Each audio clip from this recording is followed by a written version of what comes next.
달콤한 말씀, 행복한 하루. 오늘도 하나님 말씀 앞에 오신 강서 공동체 여러분들을 환영합니다. 오늘 우리가 함께 볼 말씀은 시편 42편 1절에서 11절까지 말씀입니다. 하나님이여, 사슴이 시냇물을 찾기에 갈급함같이 내 영혼이 주를 찾기에 갈급하나이다. 내 영혼이 하나님 곧 살아계시는 하나님을 갈급하나니 내가 어느 때에 나아가서 하나님의 얼굴을 배울까? 사람들이 종일 내게 하는 말이 내 하나님이 어디 있느뇨 하오니 내 눈물이 주야로 내 음식이 되었도다.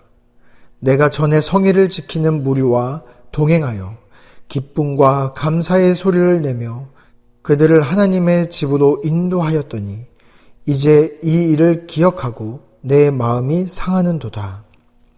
내 영혼아, 내가 어찌하여 낙심하며 어찌하여 내 속에서 불안해하는가? 너는 하나님께 소망을 두라. 그가 나타나 도우심으로 말미암아 내가 여전히 찬송하리로다. 내 하나님이여, 내 영혼이 내 속에서 낙심이 되므로 내가 요단 땅의 헤르몬과 미살산에서 주를 기억하나이다. 주의 폭풍 소리에 깊은 바다가 서로 부르며 주의 모든 파도와 물결이 나를 휩쓸었나이다. 낮에는 여호와께서 그의 인자하심을 베푸시고 밤에는 그의 찬송이 내게 있어 생명의 하나님께 기도하리로다. 내 반석이신 하나님께 말하기를 어찌하여 나를 잊으셨나이까? 내가 어찌하여 원수의 압제로 말미암아 슬프게 다니나이까 하리로다.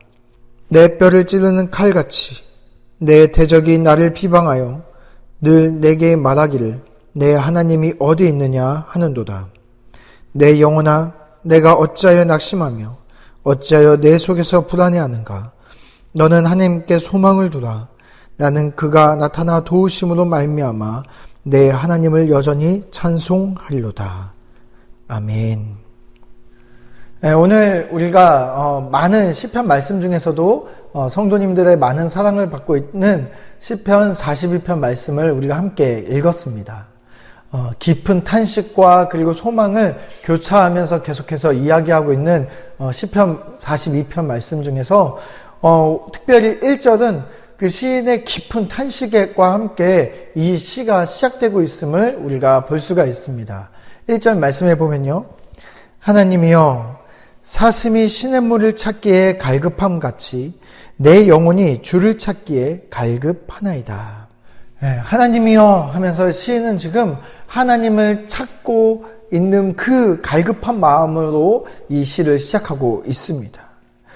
사슴이 시냇물을 찾듯이 정말 하나님을 간절히 만나고자 하는 그 마음을 1절에서 표현하고 있는데요. 여기 갈급함이라고 표현한 이 말씀은 원어로 오히려 보게 되면 숨을 헐떡거리듯이 찾고 있음을 이야기하고 있습니다. 다시 말해서 목숨이 위태로울 정도로 아주 절박한 심정으로 하나님을 찾고 또 찾고 있다라는 이야기죠. 지금 그렇게 절박한 마음으로 사슴이 시냇물을 찾듯이 하나님을 찾고 있습니다. 언제나 물이 흐르던 경험이 있던 그 시냇물을 찾아가고 있지만 그러나 그 시냇물에서 물을 찾을 수 없는 것처럼 하나님을 만났던 경험이 있는 곳을 향해서 내가 나아가 보려고 하지만 하나님을 지금 현재 만날 수 없기 때문에 그의 마음이 하나님을 향한, 하나님의 임재에 향한 아주 강렬한 갈급함이 있다는 것이죠. 결국은 사슴은 더 이상 하나님을 찾아다니기 힘들 정도로 아주 위태로운 상황 속에 있음을 지금 이야기하고 있습니다. 그가 그토록 찾던 하나님이 어떤 하나님이었을까요? 바로 2절 말씀에 이렇게 나와 있습니다. 내 영혼이 하나님 곧 살아계시는 하나님을 갈망하나니 내가 어느 때에 나아가서 하나님의 얼굴을 배울까? 네, 시인이 정말 그렇게 절박한 심정으로 찾던 하나님은 바로 곧 살아계시는 하나님이셨습니다. 다시 말해서 정말 나와 함께 하시고 살아 역사하시던 바로 그 하나님, 정말 내가 숨쉬듯이 내 바로 옆에서 하나님께서 함께함을 느끼고 하나님의 임재를 경험했던 바로 그때를 기억하면서 하나님의 임재를 정말 절박한 심정으로 찾고 있는 것입니다. 그래서 하나님의 임재를 경험했던 바로 그곳, 익숙한 바로 그곳, 물이 넘쳐 흘렀던 바로 그 시냇물을 향해서 찾아가 보지만 하나님을 찾지 못하고 있다라는 고백이죠. 언제나 나와 함께 했던 그 하나님, 언제나 내가 경험했던 하나님의 그 임재를 지금은 경험할 수 없다라는 고백입니다. 그래서 그는 이렇게 탄식합니다. 3절 말씀인데요. 사람들이 종일 내게 하는 말이 내 하나님이 어디 있느뇨 하오니 내 눈물이 주야로 내 음식이 되었도다. 네, 지금 시인은 왜 이렇게 깊은 탄식을 하고 있습니까? 그의 삶을 보고 주변의 사람들이 이렇게 조롱하고 있습니다. 내 하나님이 어디 있느냐? 너의 살아계셨던 그 하나님은 지금 현재 어디 있느냐? 라고 질문하기 때문에 그는 너무나 깊은 탄식 가운데 있습니다. 그래서 정말 그 하나님, 내가 경험했던 그 살아계신 하나님을 만나기 위해서 내가 익숙했던 장소, 익숙한 방법으로 하나님을 찾으려고 노력했지만 하나님을 지금 현재 만날 수가 없는 상태인 것이죠.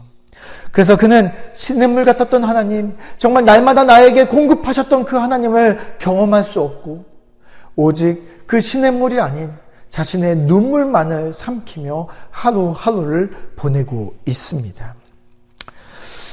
그래서 4절 말씀에 보면 그가 찾던 하나님을 경험했던 그 익숙한 장소가 어디인지를 시인은 이야기하는데요. 4절 말씀에 보면 이렇습니다. 내가 전에 성회를 지키는 무리와 동행하여 기쁨과 감사의 소리를 내며 그들을 하나님의 집으로 인도하였더니 이제 이 일을 기억하고 내 마음이 상하는도다. 시인의 익숙했던 장소는 바로 하나님의 집 성전이었습니다. 그 성전을 향해서 나아가면서 함께 동행하는 그 사람들과 함께 이야기 나누며 기쁨과 감사를 나눴던 바로 그 소리가 그의 익숙한 하나님의 임재를 경험했던 방법이었습니다. 그러나 그 익숙했던 장소와 익숙한 방법이 모두 끊어진 상태입니다. 그래서 오히려 지금은 그 익숙했던 그 성전을 향했던 그 경험이 기쁨과 감사가 아니라 오히려 그의 마음을 상하게 하고 있다라고 고백하고 있습니다. 3절 말씀에서 내 하나님이 어디 있느뇨? 라는 고백과 그리고 4절 말씀에서 정말 그 하나님의 집을 향했던 그의 마음이 상한다라는 이 두 가지 고백을 통해서 지금 이 시인의 상태를 우리가 예측해 볼 수 있는데요. 아마도 시인은 지금 현재 포로로 끌려와 있는 상태인 것 같습니다. 왜냐하면 내 하나님이 어디 있느뇨? 라는 이 이야기는 이방인들이 하나님의 백성들에게 했던 조롱의 이야기였습니다. 그리고 그가 익숙했던 그 성전을 향해서 나아가지 못하고 정말 통탄하는 것으로 보아 그는 지금 포로의 상태에 있는 것으로 보입니다. 그래서 오히려 그 하나님을 전을 향해 나아갔던 그 기쁨의 기억이 지금은 오히려 자신의 마음을 상하게 하는 고통이 된다는 고백이죠. 그래서 그 익숙했던 방법, 익숙했던 장소, 그곳에서 하나님을 만날 수 있는 방법이 모조리 끊어진 상태에 있습니다. 그래서 지금 하나님을 그리고 하나님의 임재를 마음속 깊이 눈물로 갈망하며 하나님을 찾고 있는 것입니다. 네, 오늘 말씀은 우리 코로나 상황 속에서 있는 우리들의 상황을 이야기하는 것처럼 들립니다.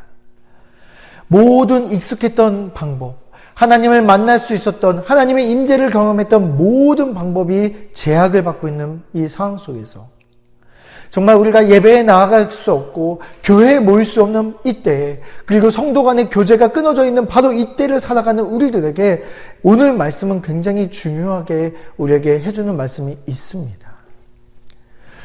우리는 어떻게 해야 될까요? 과연 이 시인은 어떻게 했을까요? 오늘 우리에게 이 시편 42편의 시인은 스스로에게 어떻게 해야 되는가에 대한 질문에 대해서 반복해서 이렇게 답하고 있습니다. 오늘 말씀에서도 5절과 11절에 동일한 말씀을 하고 있습니다. 11절 말씀을 우리가 한번 같이 읽어보겠습니다. 내 영혼아, 내가 어찌하여 낙심하며 어찌하여 내 속에서 불안해하는가? 너는 하나님께 소망을 두라. 나는 그가 나타나 도우심으로 말미암아 내 하나님을 여전히 찬송하리로다. 어찌하여 낙심하고 어찌하여 불안해하는가? 여기 그 불안해한다라는 표현은 마음속에 여러 가지 소리가 들려서 내가 어디로 갈지를 알지 못하고 흔들린다라는 그런 표현입니다. 다시 말해서 하나님이 어디 계시냐라는 이 이야기가 내 마음속에 계속 들어와서 내 믿음을 흔들어 놓고 있다는 사실이죠. 바로 그 하나님이 어디 계시냐에 대한 그 질문에 시인은 그 마음속에 스스로 일어나는 이 질문에 스스로 답하고 있는 것입니다. 어찌하여 낙심하고 어찌하여 불안해하는가? 너는 하나님께 소망을 두라 라고 답하고 있습니다. 지금은 하나님이 숨어 계시는 것 같고 하나님이 침묵하시는 것 같은 상황 속에 있을지라도 여전히 낙심하지 않을 것은 내가 하나님께 소망을 둔 자이기 때문에 그렇습니다. 여전히 하나님이 없는 것 같은 이 상황 속에서도 나와 함께 한다는 그 믿음이 우리에게 있기에 우리는 여전히 소망을 거두지 않고 있는 것입니다. 사슴이 목마르다고 더러운 물을 먹을 수 있을까요? 그럴 수 없습니다. 목마르고 절박한 상황 속에서도 여전히 다른 시냇물을 찾듯이 우리는 지금 모든 상황에 제약을 받고 막혀있는 이 상황 속에서도 여전히 하나님의 임재와 살아계신 하나님을 경험할 수 있는 놀라운 방법을 찾고 찾아낼 것입니다. 우리가 지금 이 달콤한 말씀을 통해서 우리가 날마다 하나님의 말씀을 경험하고 있는 이것 또한 우리가 정말 지붕을 뚫는 그 믿음처럼 정말 우리가 하나님을 경험하는 또 다른 방법의 시냇물을 찾고 찾는 방법입니다. 우리의 익숙해졌던 모든 방법이 사라진 이 코로나 상황 속에서도 정말 사슴이 시냇물을 찾듯이 정말 갈급한 마음으로 찾아다니듯이 우리는 오늘도 오늘 하루도 하나님을 찾고 찾아야 합니다. 우리 강서 공동체 여러분, 우리가 오늘 말씀 속에서 우리에게도 스스로 질문에 답하시기를 바랍니다. 어찌하여 낙심하며 어찌하여 불안해하는가? 우리는 이 시인의 고백처럼 이 시인의 그 마지막 고백 또한 우리 안에 일어나야 합니다. 내 하나님을 여전히 찬송하리로다. 우리 강서 공동체 여러분들은 정말 어느 상황, 어느 환경에 처해있든지 간에 각자 다른 상황과 다른 환경 속에 살아가고 있지만 그 속에서도 오늘 말씀처럼 정말 하나님을 찬송하고 살아계신 하나님을 경험하고 하나님의 임재를 느끼며 하나님의 숨결을 느끼며 그 숨결 속에서 날마다 충만케 하신 하나님께 공급받는 우리 강서 공동체가 되시기를 바랍니다.